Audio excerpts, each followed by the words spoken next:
کیا آپ نے کبھی محسوس کیا ہے کہ آپ کی زندگی برے فیصلوں اور دھوکہ دہی کی وجہ سے قابو سے باہر ہو گئی ہے؟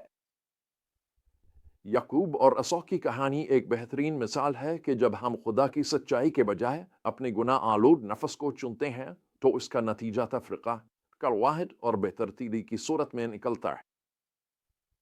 لیکن یہ کہانی یہ بھی ظاہر کرتی ہے کہ خدا کا فضل ہماری ناکامیوں سے کہیں بڑا ہے، اور وہ سب سے زیادہ ٹوٹی ہوئی صورتحال کو بھی بحال کر سکتا ہے۔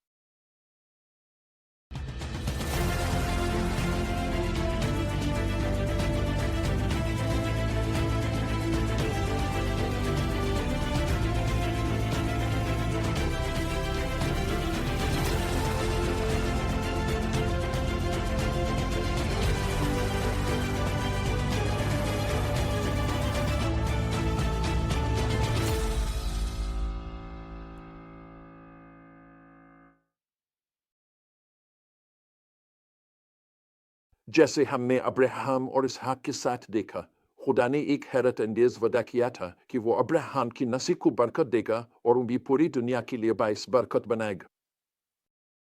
تاہم اس خاندان کی تعمیر بڑے چیلنجز کے بغیر نہ تھی، کیونکہ دشمن نے تصادم اور گناہ کے ذریعے خدا کے منصوبے کو ناکام بنانے کی کوشش کی۔ پیدائش 25 میں ہمیں جڑواں بھائی یعقوب اور عیسیٰ اپنی ماں کے رحم میں ہی آپس میں لڑتے ہوئے نظر آتے ہیں۔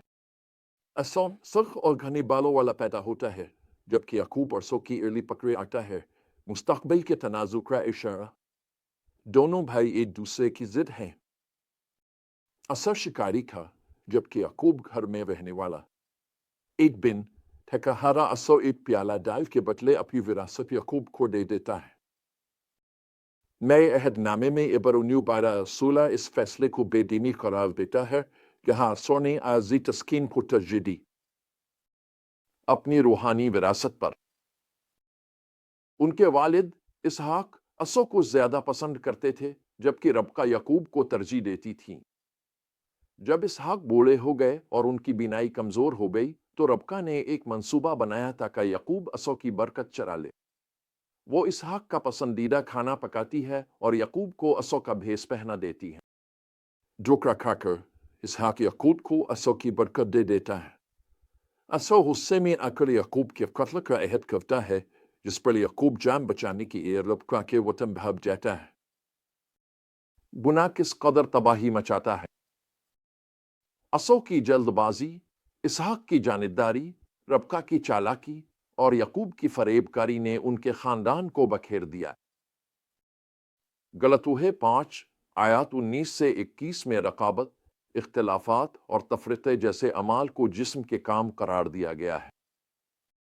اس کے برعکس لوک پر محبت، خوشی، سکون، صبر، مہربانی، نیکی اور وفاداری ہے۔ جب ہم اپنی گنہگار فطرت کو پیش کرتے ہیں تو ہم اپنے تعلقات اور شارٹ سرکٹ خدا کی برکتوں کو نقصان پہنچاتے ہیں۔ خدا کے مقاصد انسانی حماقت سے راک نہیں سکتے۔ وہ ہمارے گناہوں کے نتائج کی اجازت دیتا ہے، لیکن اپنے عہد کو قائم رکھتا ہے۔ پیدائش 26 کو دیکھیں۔ عہد کے دوران خدا اسحاق پر ظاہر ہوتا ہے اور اسے کہتا ہے کہ وہ اسی زمین میں رہے۔ وہ اسحاق سے اپنے وعدوں کی تجدید کرتا ہے۔ چنانچہ اسحاق وہاں بس لیتا ہے اور ابراہیم کی کن میں دوبارہ کھوتا ہے۔ اپنے والد کی طرح اسحاق بھی اپنی جان کے خوف سے عربی ملک کے سامنے اپنی بیوی کے بارے میں دھوکہ دیتا ہے۔ پھر بھی خدا کا فضل اسحاق پر قائم رہتا ہے اور وہ سگنا ترقی کرتا ہے۔ عربی ملک خدا کے ہاتھ کو پہچانتا ہے اور ایک معاہدہ کرتا ہے۔ دوستو، گناہ کے نتائج سالوں تک بلکہ نسلوں تک بھی جاری رہ سکتے ہیں۔ عیسیٰ کی تلخی اور یعقوب کی جلاوطنی 20 سال سے زیادہ برقرار رہتی ہے، اس سے پہلے کہ ان میں صلح ہو اور ان کے فیصلے ان کی اولاد پر اثر ڈالتے ہیں۔ عیسیٰ کی نسل سے ادومی پیدا ہوتے ہیں جو ہمیشہ بنی اسرائیل کے دشمن رہتے ہیں۔ لیکن خدا کا فضل اس سب سے بڑا ہے۔ وہ اپنے وعدے پورے کرتا ہے۔ انسانی کمزوریوں کے باوجود زبور 76 کہتا ہے کہ خدا انسان کے غضب کو بھی اپنی حمد کے لیے استعمال کرتا ہے۔ وہ نجات دہندہ ہے جو ہر چیز کو ان کے بھلے کے لیے یکجا کرتا ہے، جو اس سے محبت کرتے ہیں اور اس کے مقصد کے مطابق بلائے گئے ہیں۔ یعقوب اور عیسو بلا سنا کر لیتے ہیں۔ یعقوب اسرائیل بن جاتا ہے جو 12 قبائل کا باپ ہے۔ ہدا کی نسل سے مسیحا آتا ہے۔ یسوع جو تمام قوموں کے لیے برکت ہے۔ تو حوصلہ رکھو، ہمارا خدا راکھ سے خوبصورتی پیدا کرنے میں مہارت رکھتا ہے۔ وہ نجات دیتا ہے، بحال کرتا ہے اور صلح کراتا ہے جو گناہ تباہ کرنے کی کوشش کرتا ہے۔ لیکن ہم کتنا ہی درد بچا سکتے ہیں اگر ہم روزانہ روح میں چلنے کی کوشش کریں۔ میں نے دیکھا ہے کہ دھوکہ، حسد اور کڑواہٹ کس طرح بامانی رشتوں کو چھین سکتے ہیں۔ بہت سال پہلے حسد کی وجہ سے ایک پادری نے میرے بارے میں کچھ دوسرے پادریوں اور مسیحی رہنماؤں سے جھوٹ بولا۔ اس کی وجہ سے میں اپنی دعائیہ زندگی میں جدوجہد کرتا رہا۔ ایسا لگتا تھا جیسے جب میں خداوند کو تلاش کرتا تو آسمان بند ہو جاتے۔ ایک دن جب میں دعا کر رہا تھا، خداوند نے میرے دل میں سرگوشی کی کہ مجھے اس آدمی کو معاف کرنا ہوگا۔ میں نے خداوند سے بحث کی۔ ایسا محسوس ہو رہا تھا جیسے خدا بہت دور ہے۔ آخر کار مجھے احساس ہوا کہ مجھے اس آدمی کو معاف کرنا ہوگا۔ میں مزید غصے اور کڑواہٹ کو تھامے نہیں رکھ سکتا تھا۔ یہ چیز مجھے وہ بننے سے روک رہی تھی جو خدا چاہتا تھا کہ میں بنوں۔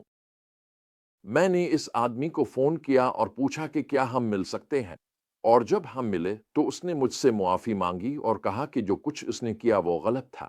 ہم صلح کر چکے تھے، لیکن مجھے احساس ہوا کہ میرے دل کی کڑواہٹ نے صرف مجھے ہی نقصان پہنچایا تھا۔ اس نے مجھ سے قیمتی وقت چھین لیا تھا۔ جب ہم کوئی غلطی کرتے ہیں تو ہمیں فوراً صلح کر لینی چاہیے، اور جب ہمیں تکلیف پہنچتی ہے تو ہمیں دل میں رنجش نہیں رکھنی چاہیے۔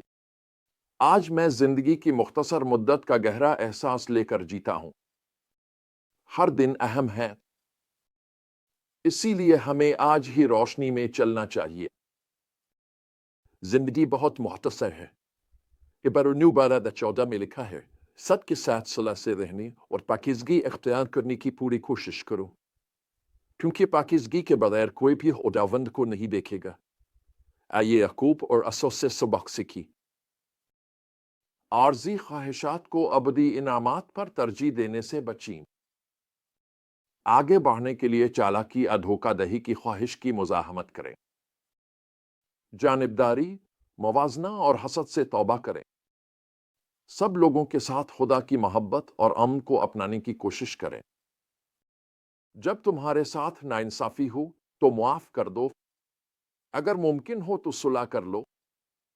خدا پر بھروسہ رکھو کہ وہ اپنے وعدے پورے کرے گا۔ بغیر معاملات کو اپنے ہاتھ میں لینے کے ہر دن، ہر لمحہ خود سے پوچھو، کیا میں جسم کے لیے بو رہا ہوں یا روح کے لیے؟ یسوع میں قائم رہنا اور روح کے مطابق چلنا ہی زندگی اور امن کا راستہ ہے۔ خدا کا فضل ہماری کمزوریوں کے لیے کافی ہے۔ جس نے تم میں نیک کام کا آغاز کیا ہے وہ اسے مکمل بھی کرے گا۔ آئیے ہم بس اس کے ساتھ تعاون کریں۔